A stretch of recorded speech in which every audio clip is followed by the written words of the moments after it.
এই তিন ফল সিদ্ধ করে যারা এর সেদ্ধ করা পানি খাবে এদের ডায়াবেটিক্সের রোগ হবে না। সুবহানাল্লাহ পড়েন। এই তিন ফল যারা খাবে, ডুমুর যারা খাবে, অনেক নারীদের ইররেগুলার পিরিয়ড হয়, মাসিকের টাইমিংটা ঠিকমতো হয় না। যারা তিন ফলের সিদ্ধ করা পানি খাবে ওই নারীদের মাসিক টাইমলি হবে। সুবহানাল্লাহ পড়েন। তিন ফল খেলে শরীরে স্ট্রেংথ এন্ড স্ট্যামিনা হয়। আবার সাইয়েদনা আদমকে আল্লাহ বললেন, ওয়ালা তাকরাবা হাযিহিশ শাজারাতা ফাতাকুনা মিনাজ জালিমিন।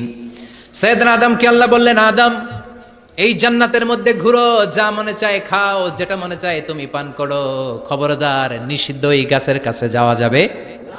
জোরে বলেন, যাওয়া যাবে না। সাইয়েদনা আদম আলাইহিস সালাম হাওয়াকে নিয়ে ঘুরে জান্নাতের নাজ নেয়ামত ভোগ করে, জান্নাতের খাবার খায়, জান্নাতের বন বাদারে ঘুরে বেড়ায়, কিন্তু শয়তানের ওয়াসওয়াসাতে ভুল করে না বুঝে ওই নিষিদ্ধ গাছের ফল খেয়ে ফেলেছে।